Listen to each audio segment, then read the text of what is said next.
Hey everybody, this is Dimensions of the Supernatural with Maureen Grudzinski and my, I don't know what that was, with my co-host, Anthony Simonelli, otherwise known as...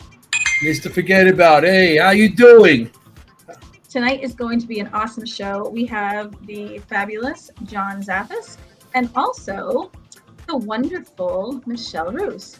So they are all ready to go, and we will bring them in. Hi, Andy. Hi, Bobby. What's up, Andy? We're going to bring them in now, and then that way we can have some conversation with them, learn a little bit more, and see what we find out about them. So here they are. Hi, guys. Hey. Hey. How you doing, John? Been a while, John. Hey. Nice to see you. Doing good. How's everybody doing? Very good. Michelle, we talk daily, so it's like true. And ignore the messages I sent. Okay. All right. Gotcha. So I can't wait to hear more about what you've been doing and catch up with you guys. So if you want to do one at a time, or you can talk over each other, whatever you'd prefer. If you want to let us know what you guys do for the people who don't know. Go ahead, Michelle. Ladies first. Yeah. I actually am part of Riverside, Iowa Paranormal and Daughters of Agate. I am a physical trance medium and demonologist. I'm also, which I do have proof, guys, because that's the thing nowadays. I am one of the first females that were inducted in the Worldwide Society of Exorcists. And I'm really proud of that. And that's all I've got. So I know John will have a lot. My God, no, her resume's twice as long as that. Don't listen to her. She's being very brief so she can let you speak. Yeah. Yeah. Well, John Zaffis, paranormal investigator for the past 50 years. Do all kinds of research.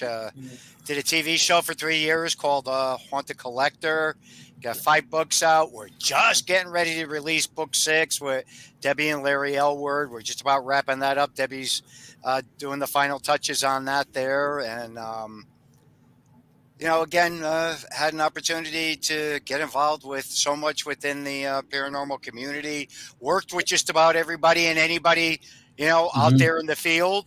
So, again, contribute most of my career. I did work about 20 full years with Ed and Lorraine Warren, worked on a lot of different cases. The most famous one was The Haunting in Connecticut. They did a documentary which was more accurate than the film version of it. I don't know. Yeah.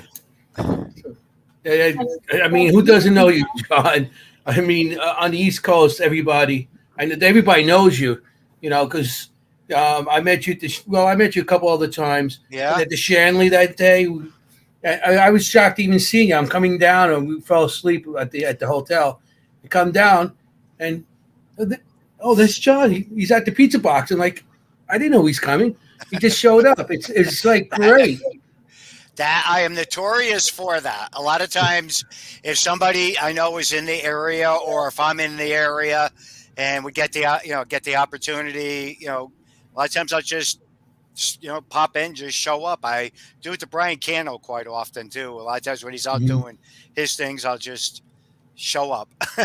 Yeah, it's like okay. Yeah, I know a couple other investigators I've worked with, and I watch them on Facebook and everything, or I talk to them, and they go, yeah, John just popped up. I'm like, really? It's like, that's awesome. I think just how a person with such experience like you do just pop up on investigations that, like, and it's like you got newbies there and everything, and just you pop up, and it's awesome how you just. I enjoy doing that. I enjoy doing that because, it's just being able to work with people, new people, the old people. There's no worrying about people getting nervous or anything like that. I'm just there hanging out, having a good time with them and intermingling with them. I love doing that. That is one of my favorite things to do. I mean, there was one that I showed up. It was a theater, and they didn't know I was showing up, and they had it all locked up. I'm banging on the door. Finally, I called one of the researchers, and I go, "I'm standing outside. Will you please come let me in?" They go, "What are you doing here?" I decided to just stop by. So That's awesome.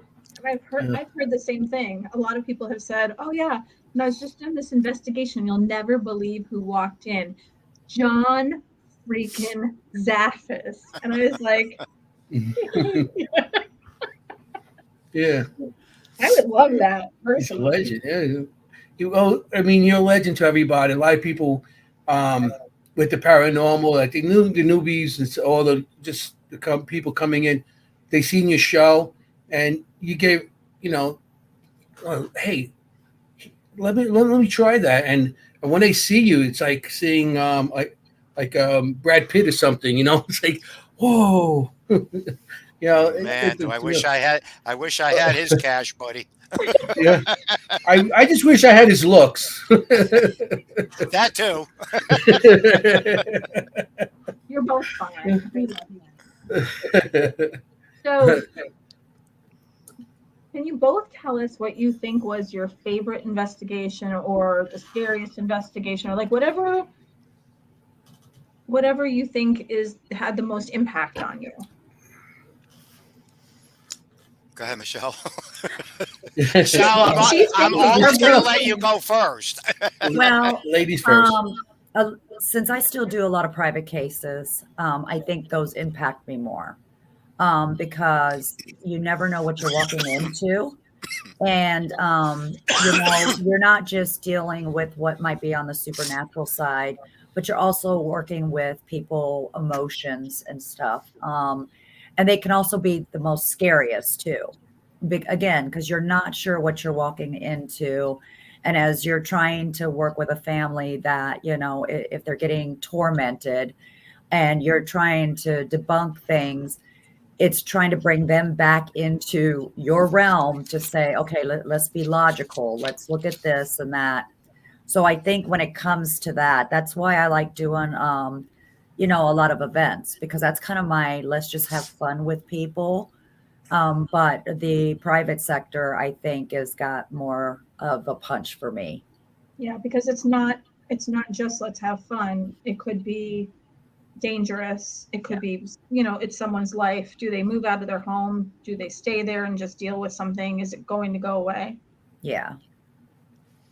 Ron? It's again, the being involved with so much of it and dealing with so much of it, when it comes into when you're dealing with somebody that's truly possessed and not ticky tock tock, there's a big difference that we deal with these individuals, and it's difficult on us a lot of times when we have to take that step back and know what we need to do and how we need to do it. Today, a lot of times when I hear individuals just, going into a house and the screaming Satan's coming up through the floorboards, I don't know if too many places that happens.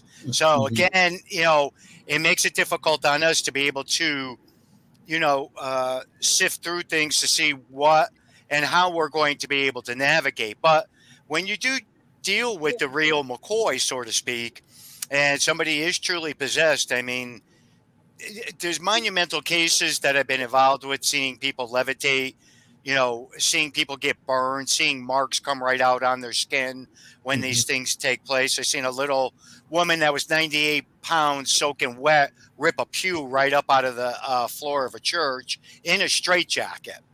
And, when you do experience that stuff, it changes you because you're no longer talking about hearing a story or reading a story. Now it's part of your reality because you experienced it. Yeah. So, I have a very strong respect when it comes into any of us that deal with the stuff, especially on the demonology end of it or the religious perspective of it. So again, watching and seeing so many different ceremonies, participating in so many different things out there, it gave me a good respect for the different belief systems and the different practices that are out there. And you'll often hear me say, because people say, well, what do you think? Which one's the right one or the wrong one? There isn't a right or a wrong. It depends on a person's belief system, believes on, what is going to happen.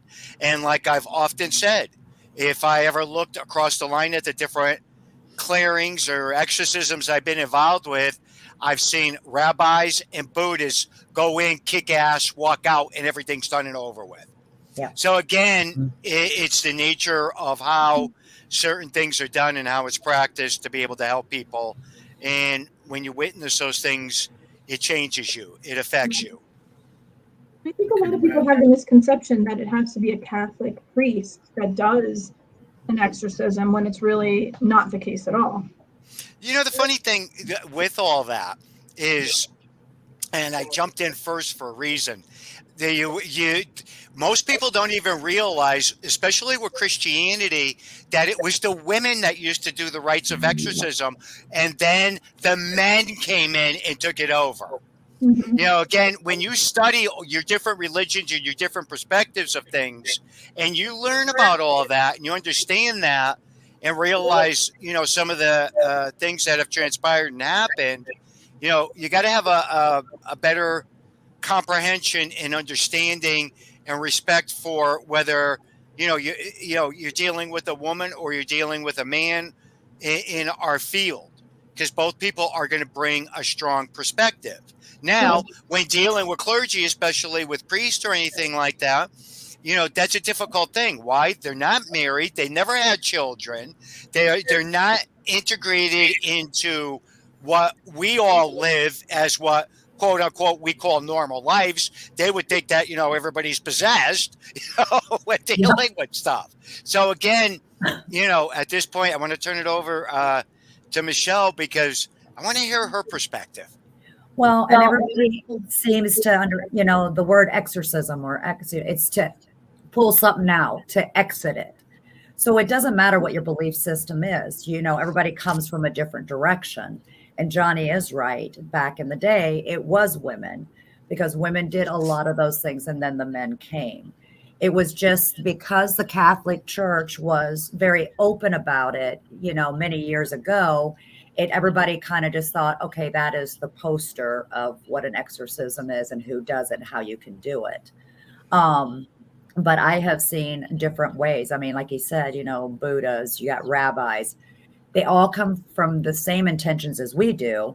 They just do different, they have different mechanisms that they work with. But again, if people understand the verbiage of what it really means, then it kind of opens that up to say, hey, wait a minute here. So it doesn't have to be just one. If the person possesses a certain religion, does it matter if another religion comes in and does the ceremony? Or does it have to be the person of the same religion doing the ceremony? So if it's the Catholic Church, if they're Buddhist, it doesn't matter if who does the ceremony, if you're not the same religion as the person doing the ceremony to exorcise the demons.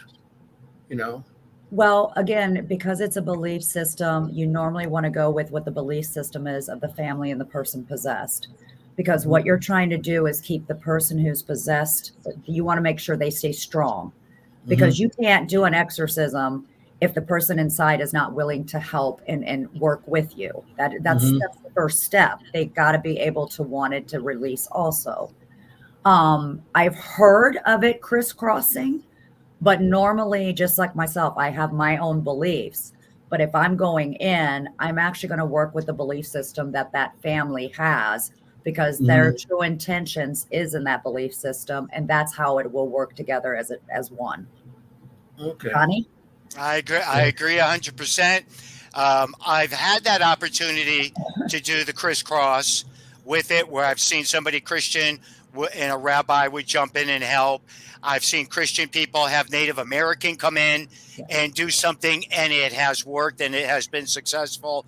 So again, a lot of times it is the core belief of the individual. And when I say the core belief, do they believe in a higher power, so to speak. Okay. Mhm. And they believe in a lower power. Thus, a lot of times with an individual, I believe very strongly in the fact that, once they realize that they have to let go of what is attached to them, I think when the collective comes together, that could help to break it. I mean, look at one of our most famous cases in the world, The Exorcist. They were doing Mhm. exorcism after exorcism, and all of a sudden, right at the end, they decide to put a statue of St. Michael and do a prayer, and it broke it. I mean, come on. Mhm. It's the strangest, bizarrest things that transpire and happen that, can break a case. Now, I'm sure even Michelle could have this type of situation. Actually, I know she did because her and I have talked about it, where we've gone into doing investigation. All the activity will totally stop once we've done our investigation, or once we did something very, just to do a binding, or, Yep. a minimal clearing, everything will totally stop. And again, I never look at myself as that type of individual that has, any type of significance over the fact of being, in that area, because I always think people have to be extremely spiritual, Yeah. no matter what the belief system is, to do this. And I'm the farthest thing from a holy roller. So, Yeah. How long does it take to? Because I know people that they read books and they study the books and they go out and they think they're demonologists. How long does it really take to study or to learn the ability to do these to do the exorcisms? It takes a really long time because just like myself, I'm constantly learning. I'm learning from different, people of how do they do it? What is it? Just the actual book, the verbiage, Mhm. depending. It did take me some years. But again, when you're in this field, you got to remember when you're working and doing things with more of the darker side of things, um, it's not a one and done. You don't know what you're going to get into. Mhm. So, you're going to have your actual just guideline of getting you there, but then you might learn other things in the meantime. You might have somebody mhm. else with you. And, so to say that, as soon as you learn, you're like a professional, I don't really see that, Mhm. because I know I'm going to go next time somewhere else and probably have to learn something brand new to Different know what I need to situation. do. Absolutely. Yeah. Yeah. That makes sense. So Yeah. what happens if a I know, person? John. You probably. I'm sorry. You got trained by Ed Warren, and so I mean, you got you have the experience because you were trained by one of the best. So yeah. Yeah, that was the best part. And you have to, and I always talk about this. People will often say to me, "What was it like being with Ed and Lorraine Warren?" I don't know. They were my aunt and uncle, and they chased freaking Casper the Ghost around. I don't know how. Back in my time framing, Mhm. in the '80s and the '90s, you know, just getting involved with that. But prior to that, it was always so cool because, again, they only lived 20 miles north from the three different locations I've lived in my whole life. And my mom was Ed Warren's twin. Now, a lot of times she would make family dishes. Take this up to my brother. So I would take in the car, and Michelle's heard me say this story before too. I would drop off pierogies and end up at going to a freaking exorcism. Yep. Who would know, right? But it was those different things that would happen that sometimes with the exposure. And then when I, was in my 20s, that's when I said, and this is a funny story, and I still talk about it. I walked in their back door, and Lorraine was standing there at the sink. She was doing dishes and stuff like that. And she just turned, she goes, "What's up, dear?" I go, "Where's my uncle?" She goes, "He's downstairs. Why?" And I go, "Well, I want to talk to him." She goes, "What's up, dear?" And I go, "I think I want to get involved with this demonology shit."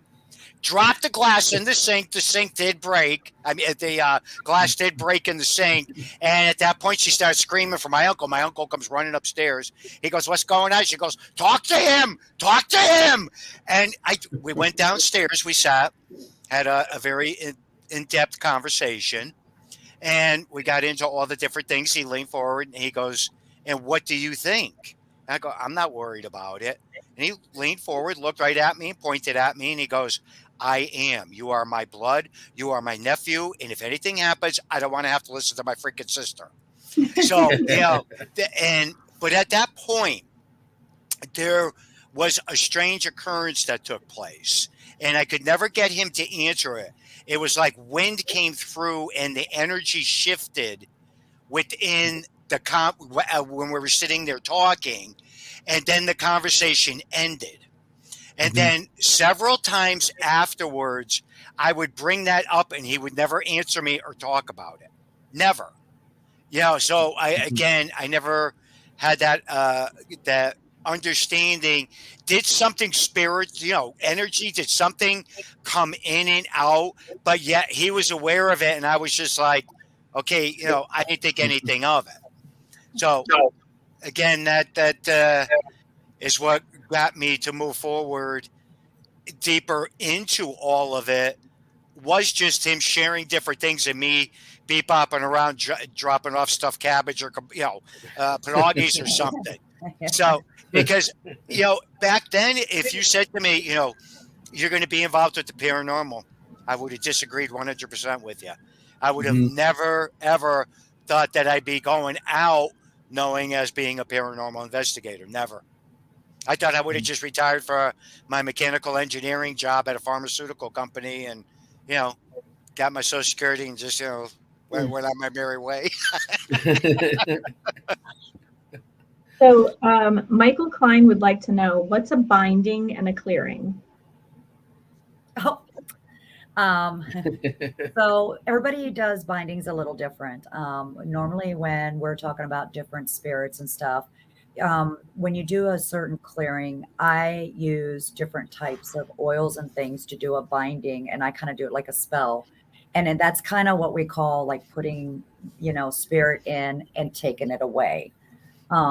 People use it with incense and do different types of things. I use yarn and other things and kind of have my own little ritual when I do a binding and then clearing of the home.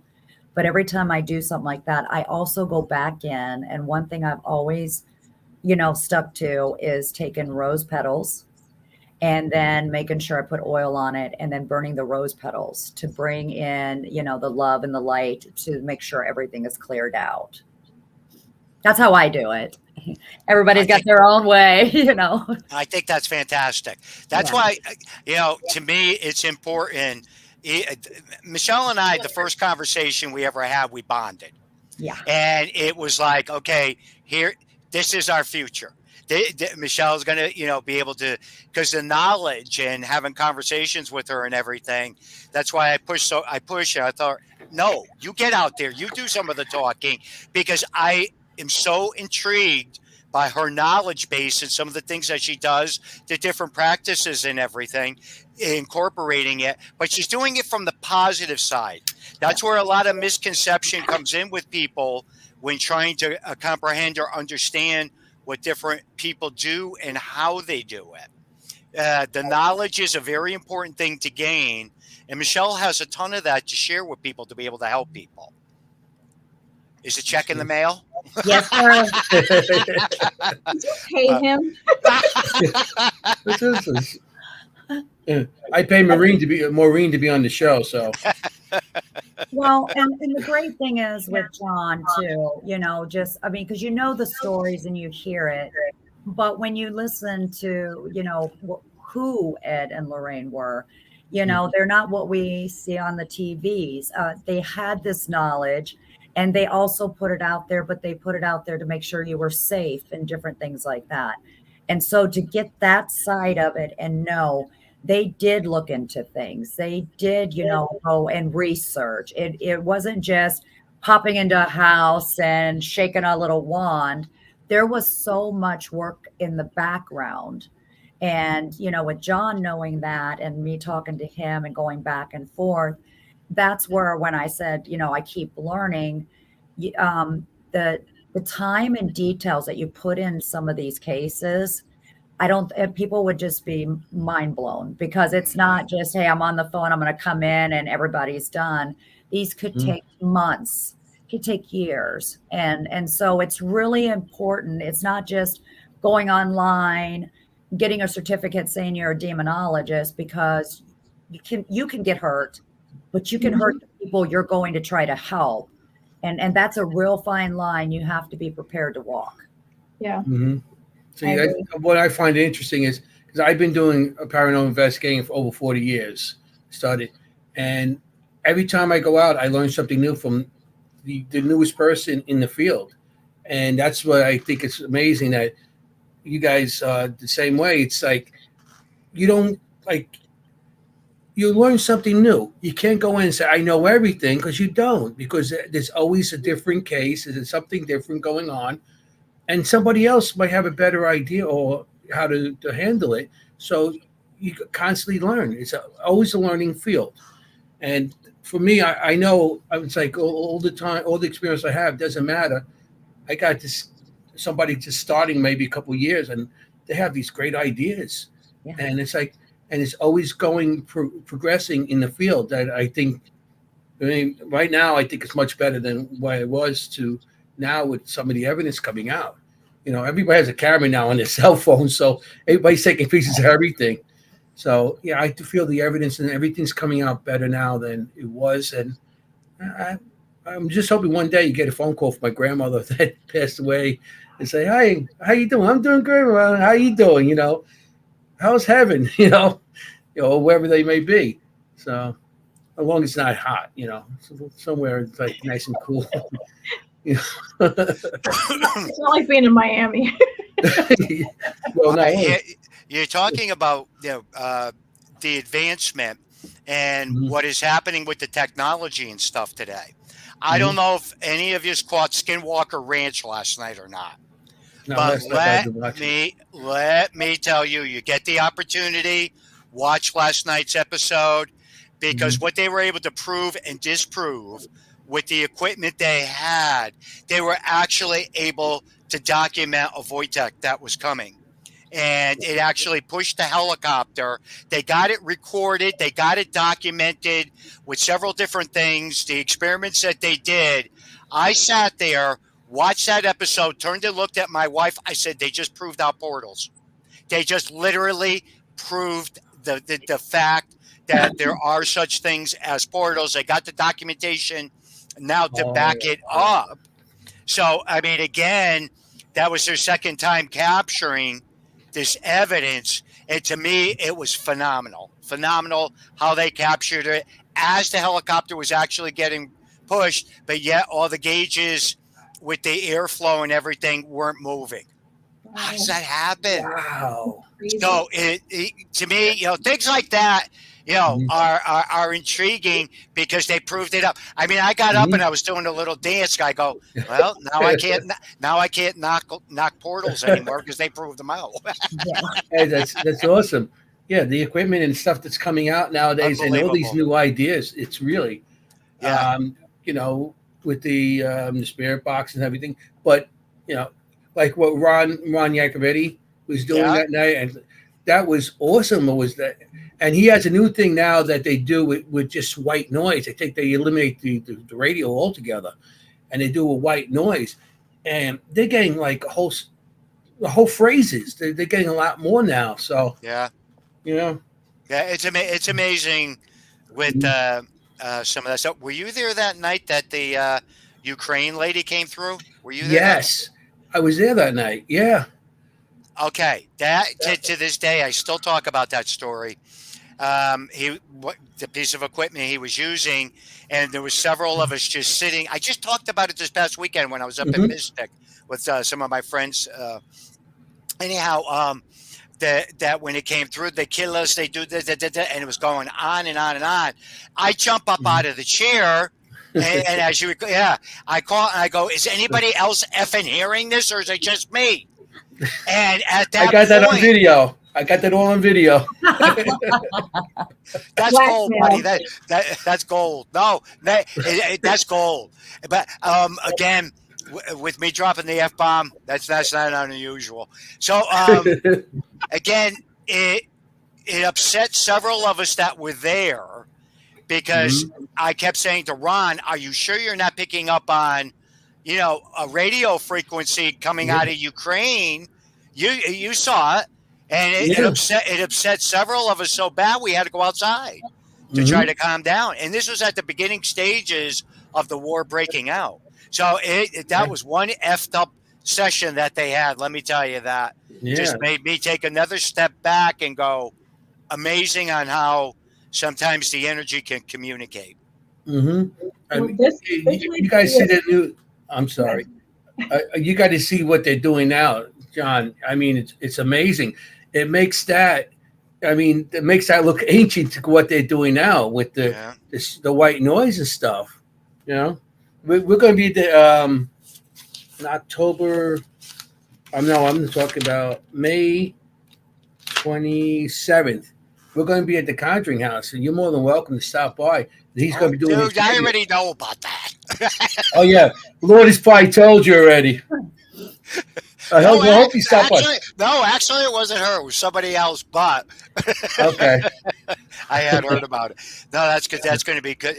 Good experiment to try some of that stuff up there because, again, that piece of property, it's just. And I laugh when I see certain people post. I go, "It's not haunted. I had nothing happen up there." Certain people can go in and you're not going to have any activity. It happens to me. I'll go certain places. I'll be like, "Oh man, this house is going to levitate off of the foundation." Nothing happens. Yeah. I will never go online and say something like that. Again, that discredits all the other people that are saying they've had experiences, they've had things happen. So therefore, I mean, again, sometimes I think people have to think before they actually jump the gun with certain things. I've been in that house at least 10 times, and I cannot say that I haven't had something happen. Again, it's just the nature of that piece of property. So I don't think you're going to be disappointed. I know a lot of people we can't pay spirits. It's not like we can write them a check to interact and do things to make us all happy. I mean, they're just like us. Certain energy has to build. So you are going to have those times that you're not going to get anything, but it doesn't mean they're not standing there. They just might not be able to do it at that point. Yeah, they might have the energy to do it. Or maybe they just don't want to be bothered. They're probably just like, is it the same questions again? How many times I know when I die? Yeah. Do you know I'm dead? That question always makes me laugh. Do you know you're dead? And I'm like, maybe they don't, but it's the same question. It's like, how old are you? And you got to think outside the box and ask these questions. It's, what year is it? Yeah. Do you know what year? And I laugh because I'll stand there and say in my mind, I'll go, do you realize there's no time in the spirit realm? So they might not even know.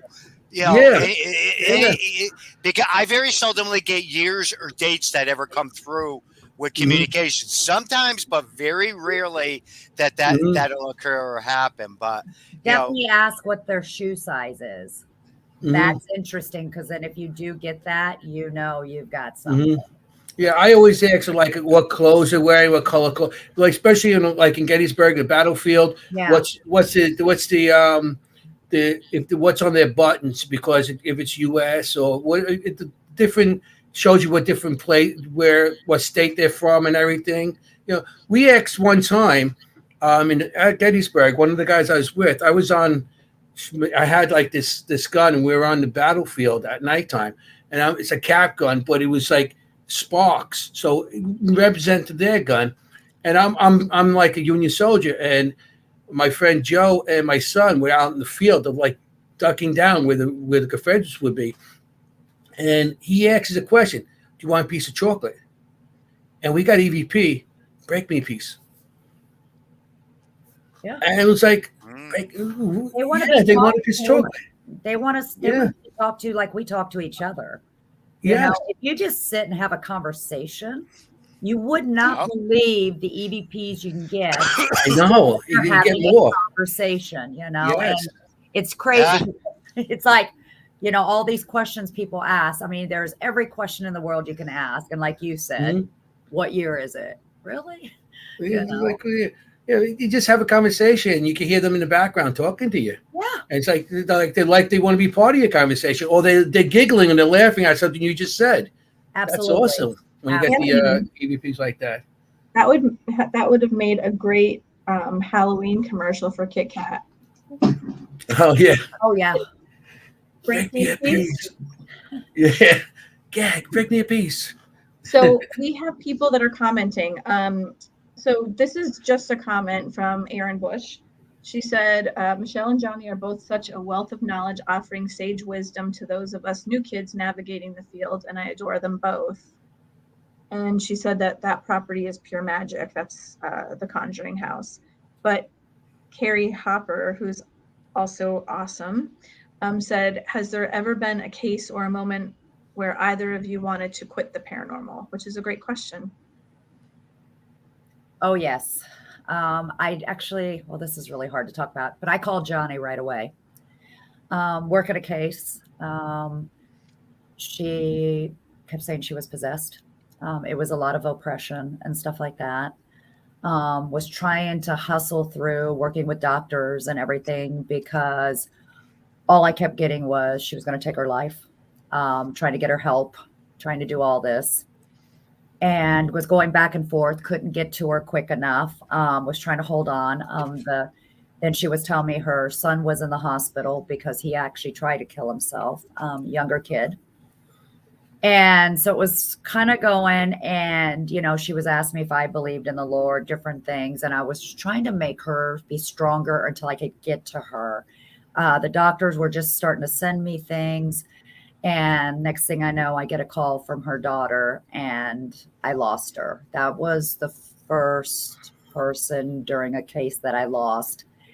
And Johnny's my witness. I just thought I was a total failure because I'm like, but I got her already in this situation. So she was already where she was at. I just couldn't, I didn't have enough time to, I had that whole God warrior thing, like I was going to save her. And when I couldn't, it was rough. I had a lot of sleepless nights and I thought maybe I don't need to be doing this. And thank you, Johnny, because he made me think of some other things. So. Well, yeah. I think one of the key aspects with any of this is that you always have to realize when you need to step back from something, and that's it's hands-on training no matter what you do when it comes into this part of the work, because when we first start, like Michelle was just saying, I got to help them, I got to do this, I got to do that. No, that's not what our job is. Our job is basically, as paranormal investigators, demonologists, whatever, to go in to be able to help the individual comprehend, understand what the situation is, what they need to do, what they need to, change to be able to move forward, to be able to break this cycle they're in. And a lot of times you can't do that. And there are individuals that you have to know and take that step back and realize there's nothing you're going to be able to do. Nothing is going to work because they're not going to listen.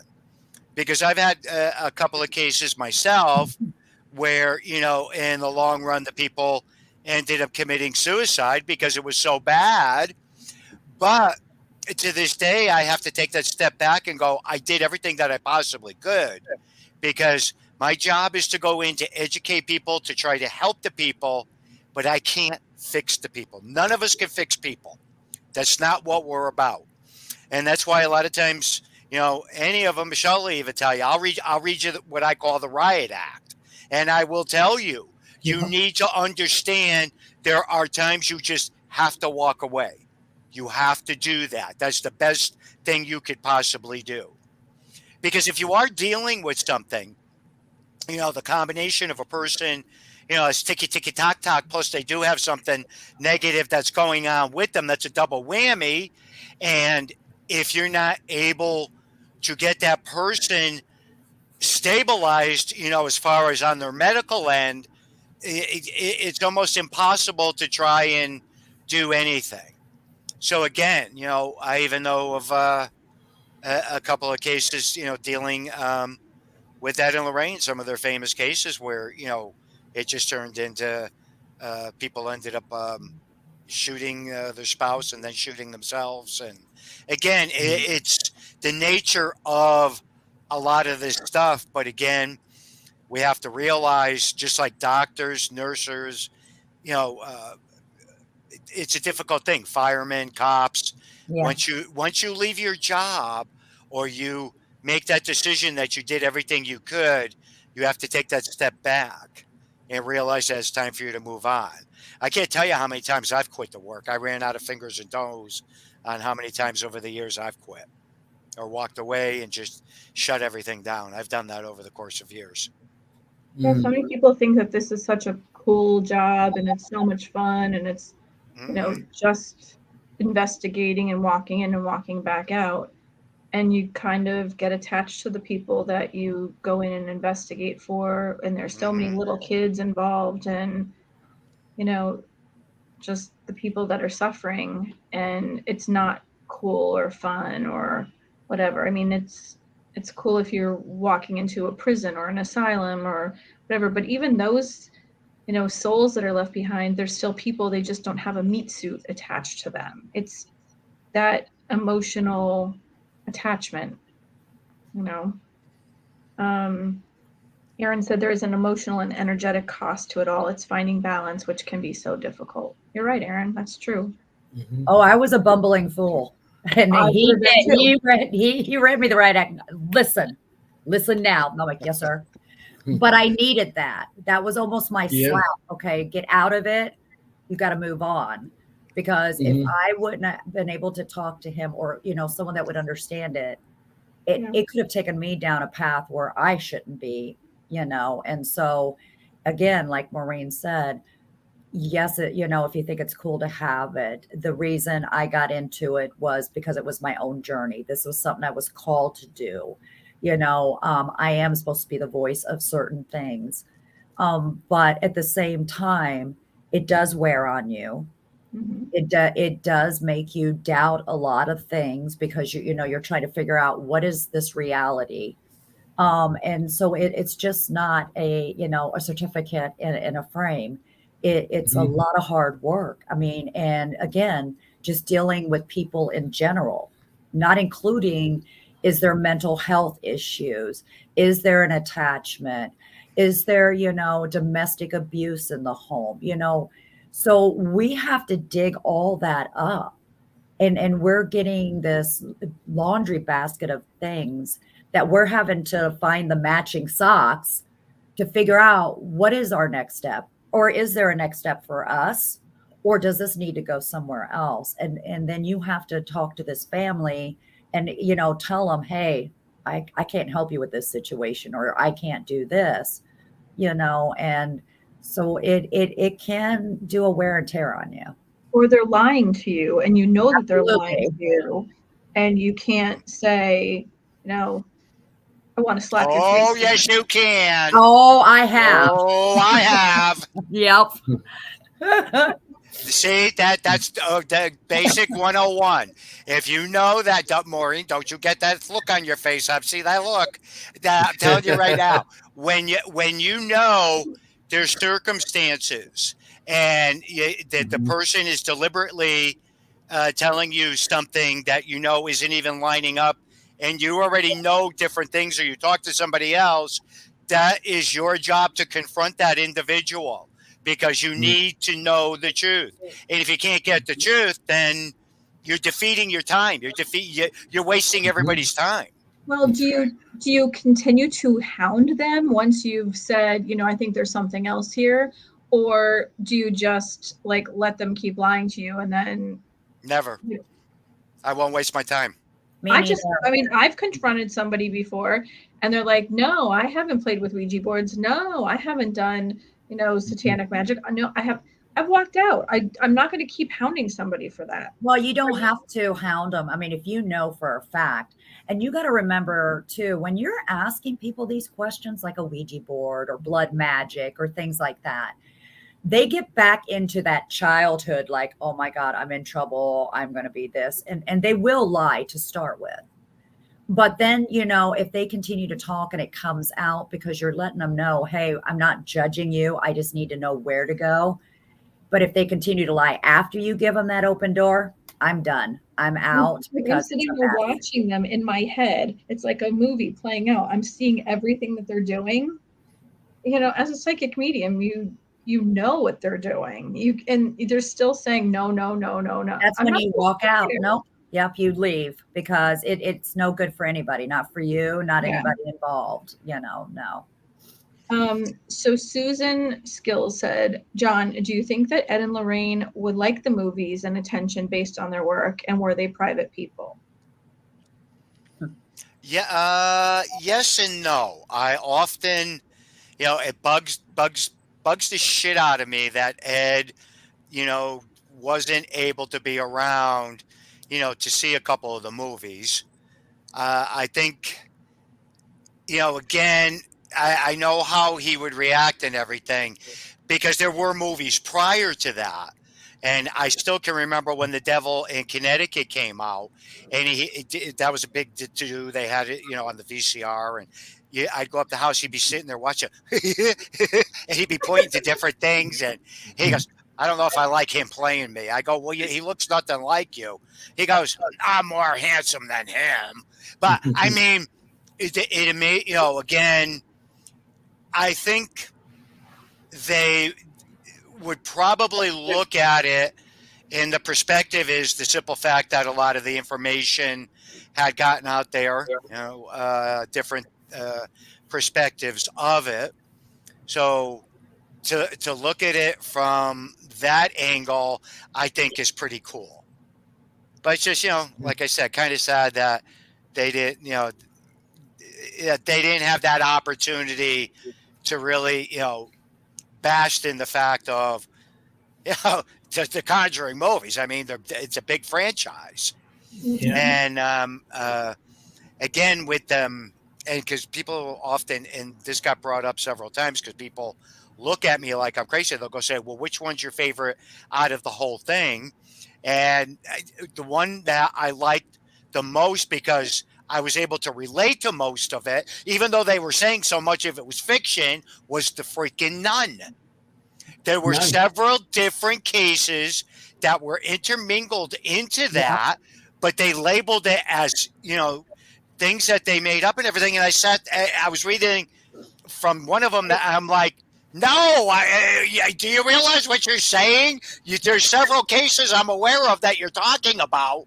And again, but I don't know what the reasonings were, but they did what they did. So that's the one that bothers me the most. It terrifies me.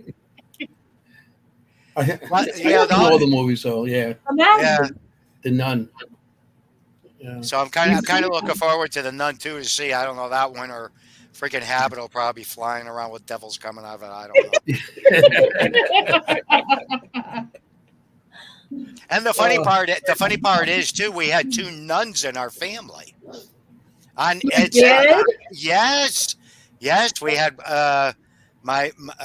there was my mother and my uncle had an aunt, their father's sister.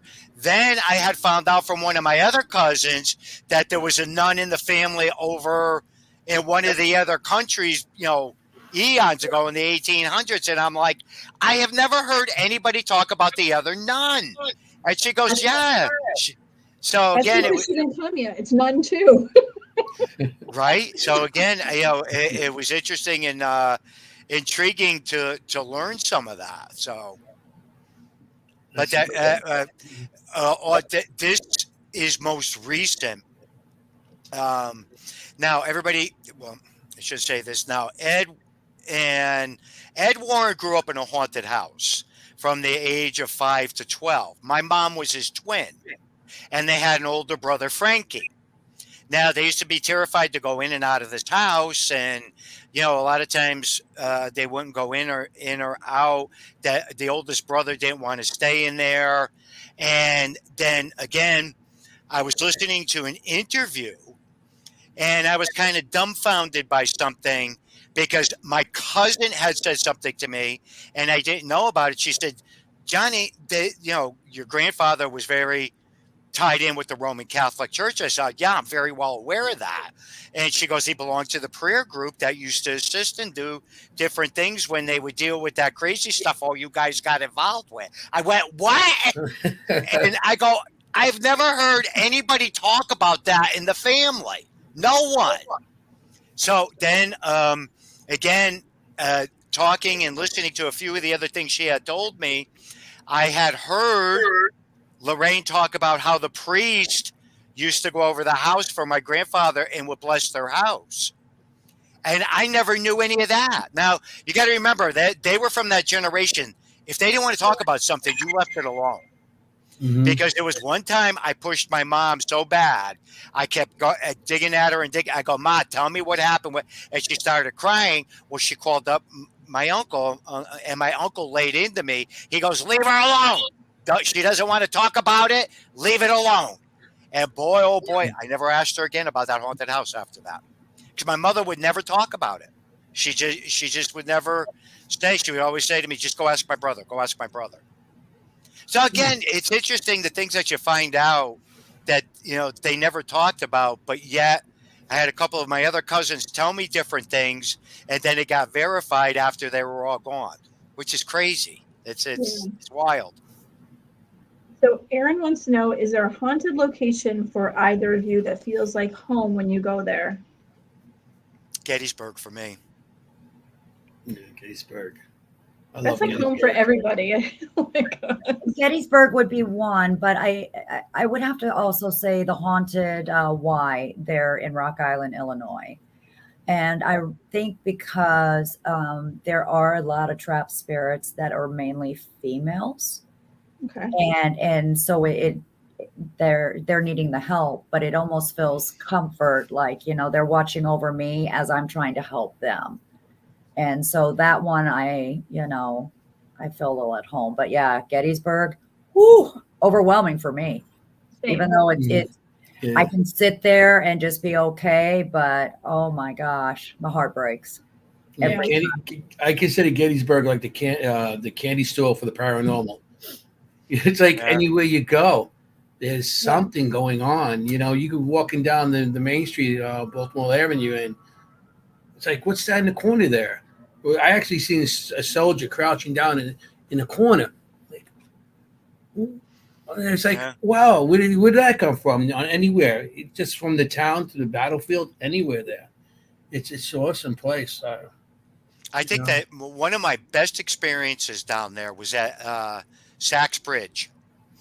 And it was a foggy night. That crazy fog that rolls in down there? Yeah, it's crazy. Okay, there was like 20 of us. We're all on the bridge, and across in the field, you seen these orange lights going off, and you heard all this different kinds of noise. One of the researchers that I was with, and her team and my team, she turned it. Now, she was a cop, and she very non-believer in all this stuff. She walked right up to me. She pushed me. She goes, "Zaffis, you set that whole thing up over in that fucking field. I know you did. You set that whole, And I'm like, "Stacy, count the people. All of us are right here." She looked around. She counted heads, and she looked at me, and she goes, "I still can't believe that happened." It was like we witnessed that battle. Then that crazy fog rolled right out, and it was totally over with. So to this day, we laugh about it. I think my other place is Salem. Salem is another good one. It feels like home. Well, I mean, I'm a Lil Witchy. I've never been. No. I've never been to Salem, which is crazy, but I've always been I've always went to New Orleans. For some reason, I've never been to New Orleans yet. No. So let's go and we'll switch. Okay. There's a statue of her in Salem. Yeah. Yep. Elizabeth We'll have to- Montgomery. That's right there. Yeah. Yes. We'll have to go and get our picture taken. Okay. Geez, I don't know which one's more. I don't know because I think New Orleans is more out in the open. Yeah. You know, I mean, you could walk by a store and you got all kinds of stuff going on inside, and there are all kinds of practices and screaming and yelling and all kinds of things going on. Salem, it's more reserved and more, you Yeah. know, in the background. But because I've been to both, and I like both places. But I think I it's because of Mardi Gras. Like Mardi Gras it makes it wilder, so it's okay, and the history is kind of more hidden. Whereas Salem, it's more morose because of what happened there. So people are more they downplay it a little bit because of what transpired, and they're more, you know, respectful of that. Yeah, but I would honestly say,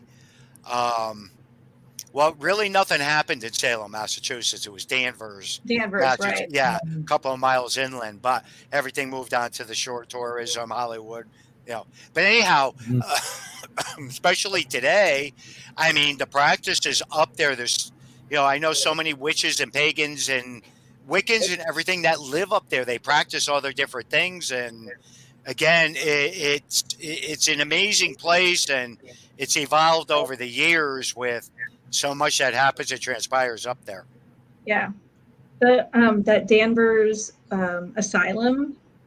Have you driven past there? It's like this big looming building, and it just went on for acres and acres and acres, and they've kept parts of the building, but it's become an apartment building complex, which drives me insane because I just want to go in so desperately.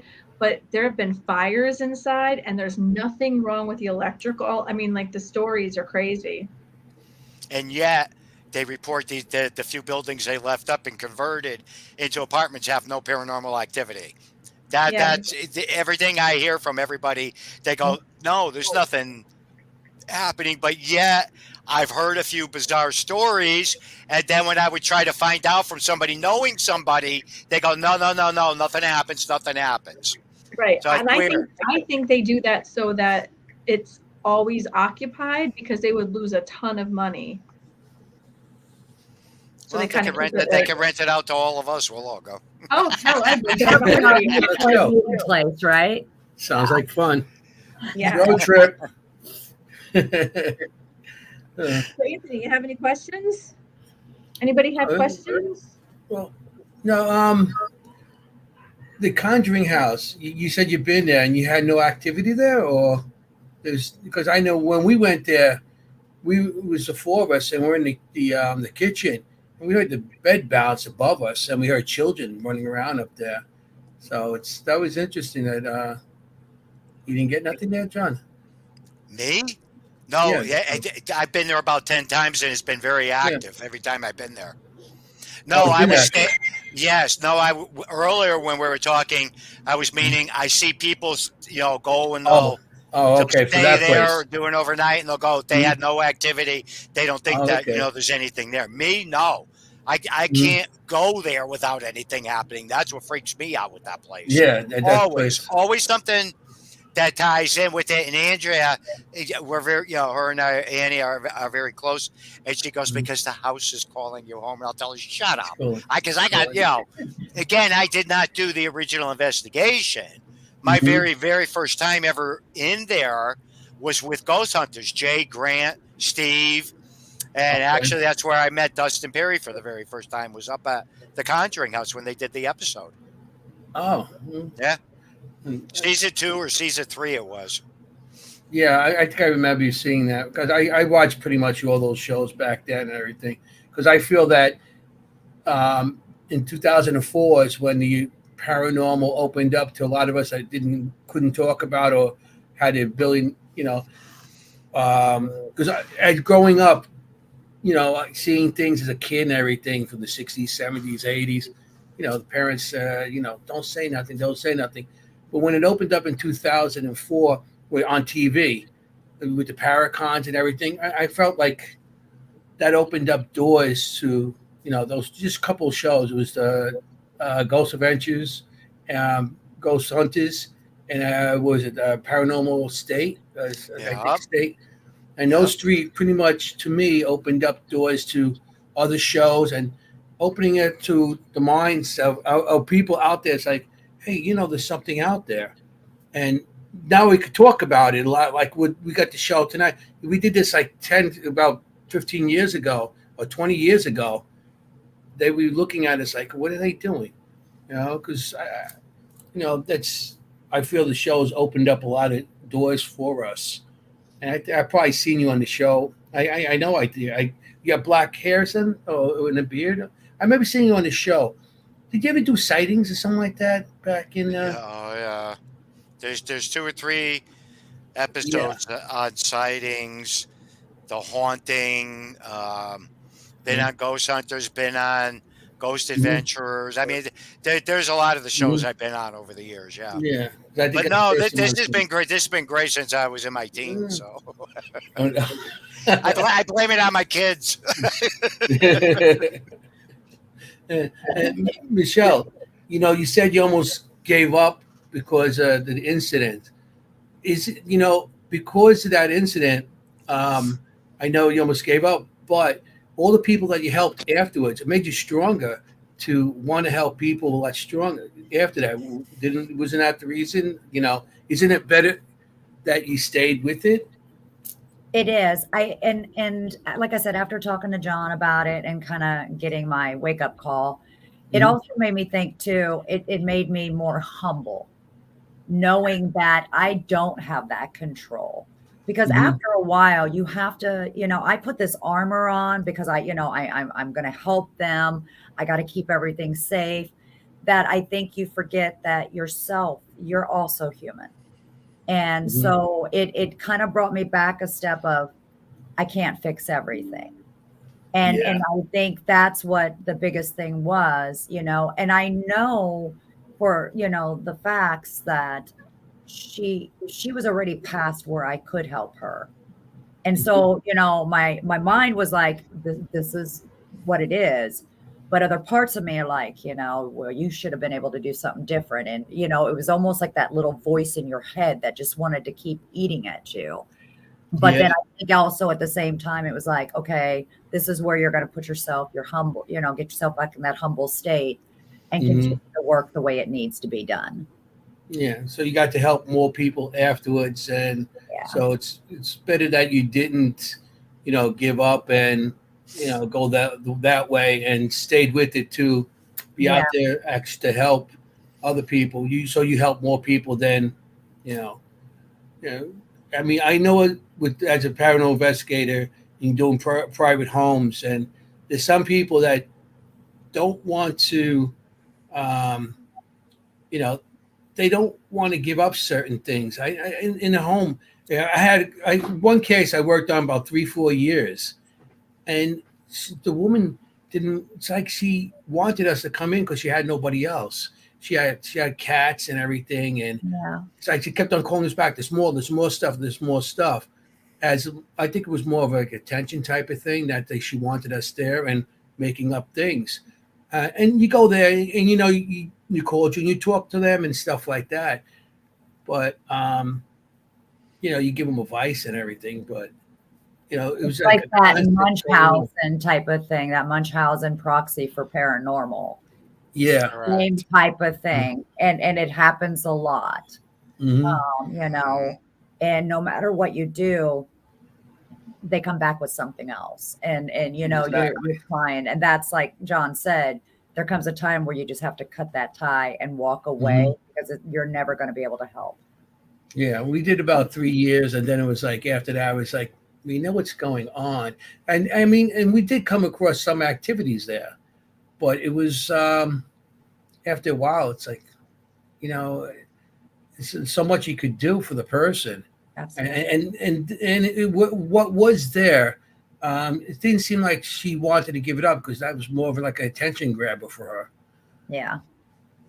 So we tried to, we wanted to cross it over, and she goes, no, because I have friends that does, crossing overs and stuff, but she just didn't want to give up that. I don't know, like I said, maybe it was attention grab, or maybe just to bring people to her house, you know. Well, you got to remember, when John started, Ed and Lorraine, you didn't have social media. You didn't have the like button. And a lot of times, a lot of these people, my house is haunted, they want the help, but they want someone in there to acknowledge it so they can continue because, they might need that attention. And again, that's something that's, more self-inflicted on themselves. A lot of stuff that I come up to, like you said, like this person you went to, they self-manifest things. And you got to remember, our minds are so powerful that, if they really start putting that intention in that there's things going on, it has been proven that even if you go in to do an EVP or do something else, there can be something there. And so that's why I said a lot of this people have to kind of go in and remember we can manifest our own type of spirits. You can bring them in, you can do a lot of things, and, when, like you said, in 2004, when it first starts coming out, not everybody grabbed onto it. It was just kind of, I know a lot of people are going to get mad about this, but it was like a fad, but it really wasn't. There was still people out there doing real work. It just wasn't on TV at that moment. And then, of course, they had to evolve those shows to show this is a real thing. And that's kind of where they went with some of it. So. Yeah, that was interesting when they came out the shows, how people jumped on the bandwagon. But also I feel that some of the people that decided that they're going to do investigations because of the shows too, I think they're going into homes and they're going to mostly homes, and they say, "Oh, I'm going to help you," and they do more damage. They take the spirit and make the spirit more angry or something like that, and they don't really help the people. They go in, they start all this stuff, and then they leave. So I had a couple of investigations that I went into a home, and that's what happened. They had people there, and they said after they left, there was more activity going on. And I felt maybe they went in and they did something, and they were saying some of the stuff. They were challenging the spirits and stuff like that, and which I don't. And it was different. They said it was more activity afterwards. Do you feel that some of the people out there now, either one you can answer, that are causing more damage than they're really helping with their paranormal? Go ahead, that's a question. I'm going to throw it out there. No, yes, because we all want to know what's on the other side, just like with UFOs and Bigfoot. We all have that curious mind. So, you do get little pop-up teams and stuff like that want to, because if they can't get into a big location, they will try a home. It doesn't mean they're the worst people ever. But again, our curiosity, that's why they said curiosity kills the cat. We all want to know what is on the other side. Is there another side? Or are we all in the same dimension and we just been crossing each other and just don't realize it? Maybe spirits looking at us and they see through us. And I think that's kind of where that happens. And I think some of them, their true intention is to help someone. Well, after they get there, they figured out this is something I probably can't do. Yeah, it's too much for them. Yeah, I don't think anybody, let me put it this way. I personally have never ran into someone that just decided to do it just to be malicious or anything like that. No, they all mean to the same way, but some of them just go in and they don't have the ability to go say, they get to buy a bunch of equipment, and they feel that they could go into a location and find ghosts because they watch a TV show and stuff like that. And I feel that's, I'm not trying to knock any teams because they could knock me just as bad. They could knock my team also. Absolutely. With stuff we do. And I'm not knocking anybody, but I've seen that locations that got more active. And then you try to help, of course, but and it might not just be really active because another team went in. Maybe the other team had the right type of energy base that really woke up the spirit more. You know, there's all sorts of different ways of looking at it. You know, if something like that has happened where I get called in after another team was in, I don't really look at it like, okay, what did this team all do? It's okay, let's see what's going on. That team might have had a great energy source that decided, hey, we're here, let's party. You know? Yeah, that's true. Again, there are good and bad in everything we do. And it's not knocking one person to another because we never really know exactly why. That's right. Again, we're working with people. You know, we are very dramatic type of human beings. So, you know, even if it, you know, revved up just a little bit, it probably revved up to it's like the apocalypse. Yeah. So sorry, John. I'm just like no. Actually, that you know, you're putting it very good. You're putting it in your perspective. Me, I'm grouchy and old, and I don't have time for a lot of the crap that these people do when they go into the houses. But you know, you guys are the next generation, so it's looked at a little bit differently. That's why I was listening to what you were saying, and you know the way you look at it. Again, things are changing, things are evolving. You know, it's hard for me to look at that. Some of the ways, you know, people are trying to learn or go in and do certain things, because right away I'll be like, okay, that just freaked me out. Why did they do it that way? But again, a lot of it is the same thing. And if I stop and think about it, I'll go back in time and go, you know what? You used to do some of the same things and not even remember that you did the same thing. You know, they're just doing it a different way and a different perspective of it. So again, it is what it is. The only thing I'll tell you right now that bothers me is if there's been 10, 15 different paranormal groups that go into a residential house. It's such a mess. There's not much you could do to try to straighten it out, because they take a piece from this group, that group, this group, and combine all this stuff together and start telling you the theories on everything that's going on. And then my response always is, why are you calling me now? Why? Yep. What is it that you think I'm going to be able to do that some of these other people that I even personally know weren't able to do? Yeah. So, you know, again, my way sometimes of looking at things might be a little bit more harsh or rigid or whatever you want to call it. But that's me. You know, again, it's the way I look at it and the way I handle things. That's what I like about you. You're honest and blunt, the way you should be. You know? Well, you know. You have a couple of choice words in there, too.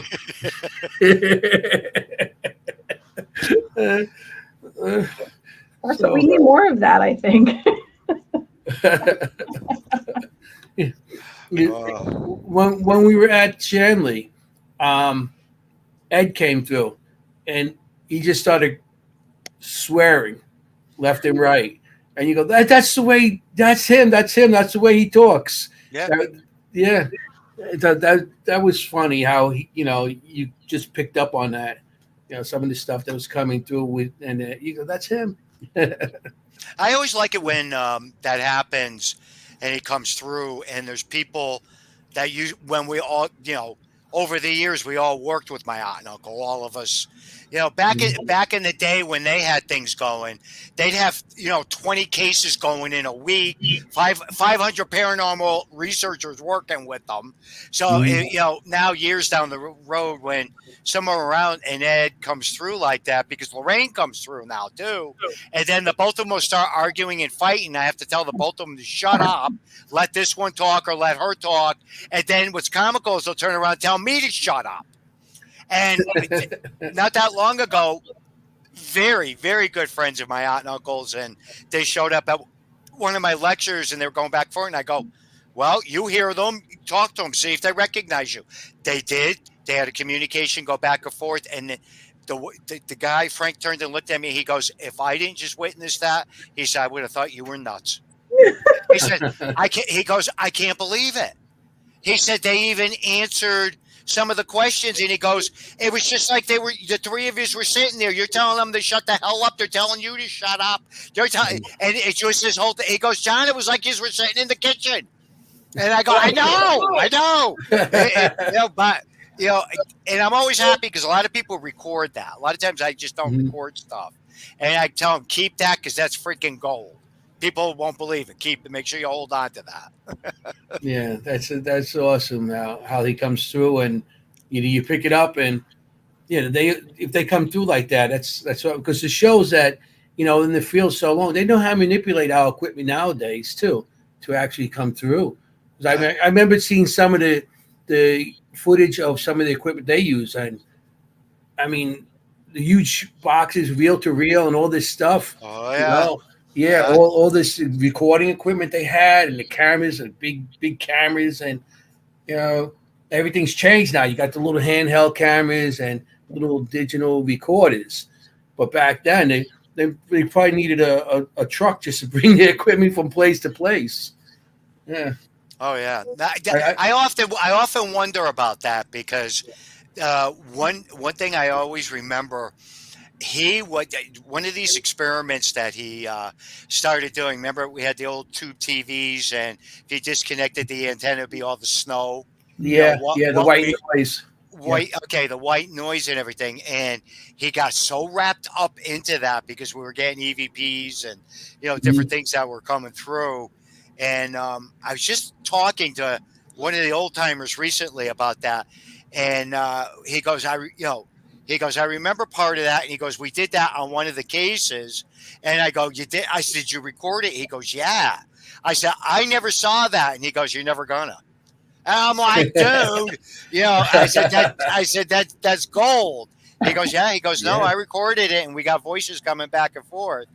So again, it was amazing. Hearing that, but stopping to think about it, I could hear him now. With all the equipment and everything, I know him.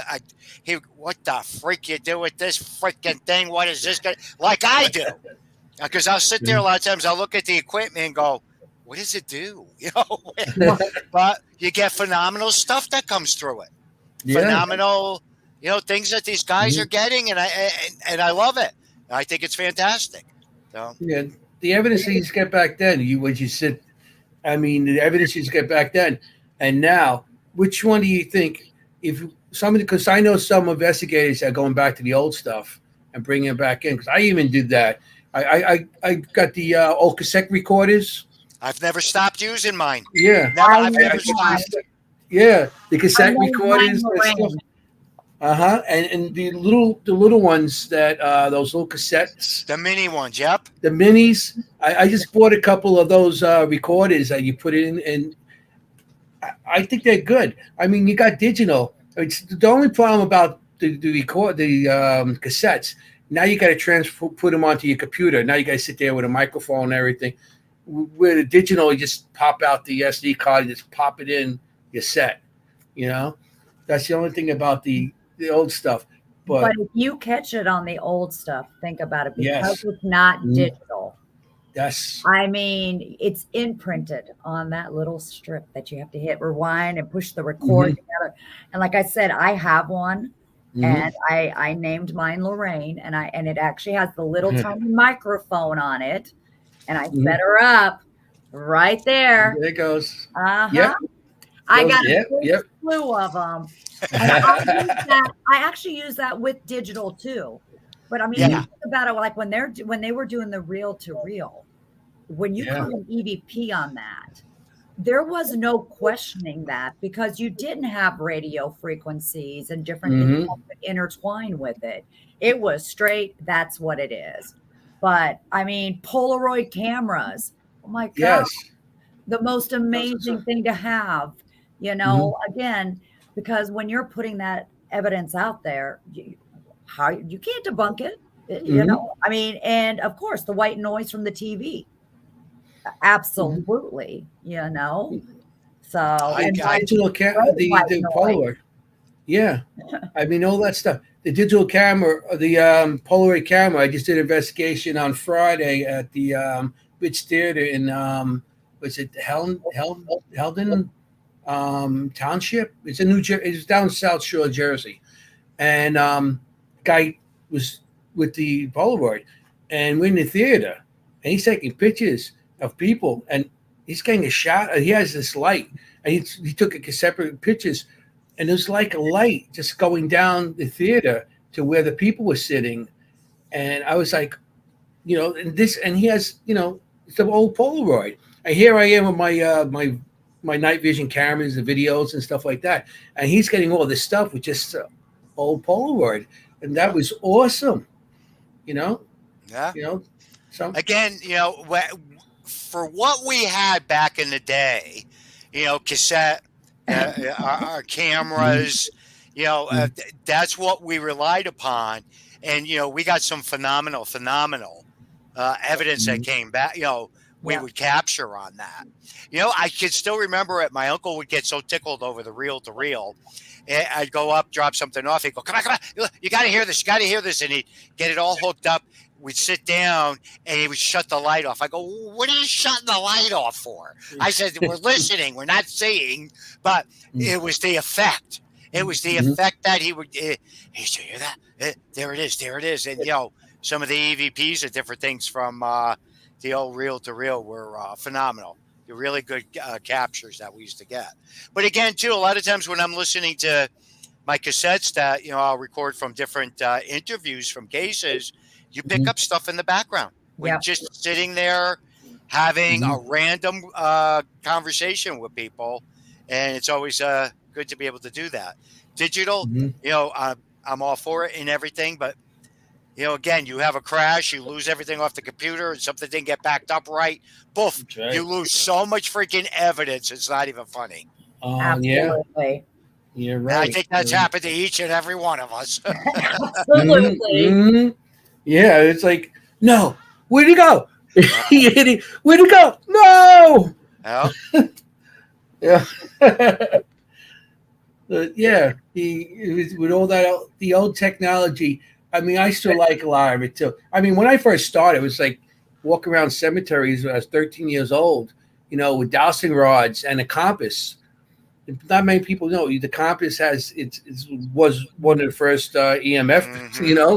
I'm walking around with dowsing rods and a compass and a 35 millimeter camera with the big flash on it and everything. And that's how I started back then. And now from that to what we got now, it's really amazing. I think some of the stuff we came out with, but some of the old stuff, with the old 35 millimeter camera, I would still use that, But now it's hard to find the film or even get it developed for that. It drives me nuts. I would still, exactly what you said. So I finally gave up because I would prefer to have the physical hard photo, but it costs you a mini fortune to even try and get them developed now, or to even buy the film if you can find it.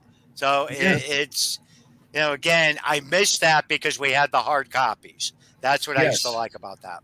You have that photo. Yeah. Because I have so many of those from the past and everything, and I still got those cameras, but you just can't find the film. And and it's cheaper to go with the SD card inside a regular camera now, digital cameras, which you still get evidence on all that stuff now too. But so some of the old stuff I still liked, I think I get more excited though when I capture something on one of the old equipment, because it's not the new technology. So then when you do it, you're up there dancing, going, "Oh my God, I caught something!"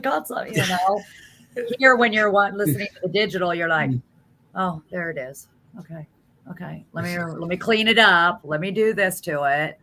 Even having it raw on old equipment, you really don't have to clean it up on that like we do on the digital stuff. Correct. Everything else we have to clean up on that stuff. It still sounded amazing. So, and you never had to do any, like you just said, it's there. It's just plain as can be on the cassette tapes and the reel to reel. It's just there. Yeah. Or the VCR tapes too. Yeah. I have several where there is some phenomenal EVPs that have been captured just doing interviews and stuff. Yep. Yeah. And you got that cassette for always too, you know, Yep.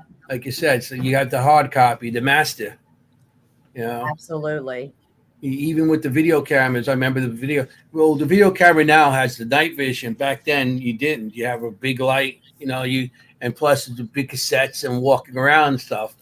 And yeah, I have that camera too, but cassettes on those are outrageous. I mean, for 2 cassettes, it's like $70. I'm like, really? So. Money's a big thing that we have to think about when we go investigate, especially when we go and everywhere we go, it's like you got to pay for the location, you got to pay for the a hotel if you're going to stay, and gas and food and everything. So, and a lot of locations. Well, I noticed too when it became popular in 2004, it seems like all the equipment, everything started doubling in price, and locations that I used to go to for like $50, and now it's $200, you know, and the prices of some of the locations, it's really, you know, it's like you don't want to touch them because unless you have like 20 people and you can't afford them, you know, some of the locations now. Well, we end up going anyway. That's the investigator in us, you know. You want to get to these locations, so Absolutely. you gotta eat the price, you know. But yeah, we came a long way with the paranormal and stuff like that, you know, getting evidence. So, guys, what is your favorite old school equipment? If you had one thing to choose. Mine would be the Polaroid camera for sure. Because I like that. Yeah, definitely get some nice things there. Yeah. Is a cassette tape. Yeah, cassettes. Good deal. So let's switch it up since we only have a half an hour left. Let's talk about your traveling. Oh, yeah. Go ahead. You're not excited at all. You're like, actually, we are going on a super paranormal adventure to Greece. Where we're doing kind of it's all kind of, you know, wrapped around gods and goddesses, but we're going to be doing paranormal investigations while we're there too. So, you know, we talk about, there it is. I'm so jealous. That's great. Oh, look at how that. young Michelle and I look there. Look. I know, right? Was that from the 80s? But the great thing is both myself and John, we're ambassadors for Mysterious Adventures Tours. And what that is a dear friend of ours, Maria, wanted to bring out these tours that people can do, you know, whether it's metaphysical, paranormal, but make it so people can actually do them. And so you can put a deposit down and you get up 12 months to pay for this trip. So even if there's a trip out there you want to do and it's not paid for yet, doesn't mean you can't go. You can still go on these trips. And what it makes it more inclusive. So everything's paid for, but then we're doing it together. We're all doing a first together. I've never been to Greece. John's never been. Nope. You know, so, you know, getting that first EVP when we're there or that first picture of something, it's something we can all do together. That's awesome. I love that. Yeah. I mean, what I'm looking forward to is the fact of it, because, you know, again, it's part of my legacy because I'm Greek, but these ancient old places we're all going to be going. Yes. And you got thousands and thousands of years. How is that energy going to be in comparison to what we're used to here in the new world? Mm-hmm. You know, the way people interpret it and look at it. So then just to be able to see some of those locations, going to some of these places, and it being the first time for all of us. I love that when it's first time for everybody, including me, because we experience it all at the same time, and I get just as excited as everybody else. So again, freaking amazing. Yeah. So excited for you guys. Yeah, and again too, one of the Maria is a very good friend of ours, and we already have bought a gold toga for her to wear, and she will Absolutely. be floating, and she will be walking around in her gold toga. With all that energy, with all of you being so excited and never having been there, and I'm sure, having the two of you involved in the paranormal, a lot of these people are going to have abilities or, whatever the case may be. It's just going to amp it up that much more, which is going to be so cool. Greece is a great place.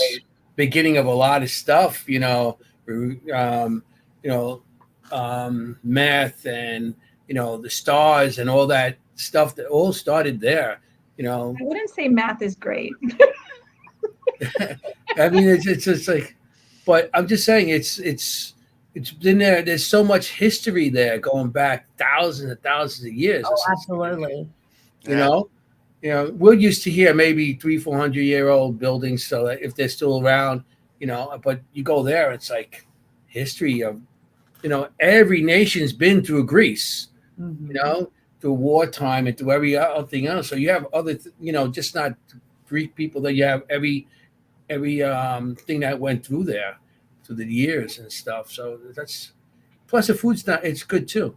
I like Greek food. Well, that's what I was thinking. It's not, we're going to be there to, see their culture, look at the architectural things that are there.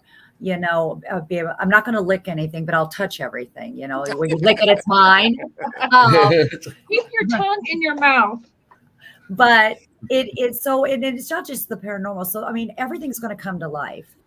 And to watch and feel that history coming through, that's kind of how these tours go anyways. And I think that's why I'm so excited, because it's not just us meeting in an abandoned building and let's just sit in the dark, We're going to walk across sands to an abandoned building and sit there and talk to ourselves.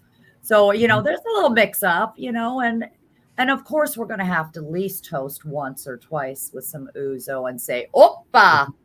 So. Oompa! Hey. And break the glass after you're done. Oompa! I do want to break some plates. Hopefully, we find a place that lets us do that, because that'll be good. Yeah. Oh, we got to film that. We got to go. Absolutely. Like, you guys should definitely do a live. Yeah. Hopefully we'll be able to, yeah? Yeah.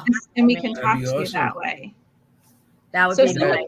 Somebody said, I'm so excited for Greece. Michelle got Angie and I to go. Thanks, Michelle. So John met them also. They were in Vegas. Okay. And when we were in Vegas in December, or whatever year, that's when we first went public with the actual trip. Okay. And they were the very first two that signed up right on the spot. So to me, I am super excited that they're going. I've been able to see, I've got my passport. I've got this. And that's what's making me excited, because I'm going to be able to have that energy with them. And I have to have a lot of good energy around me to keep going. Well, a lot of ouzo.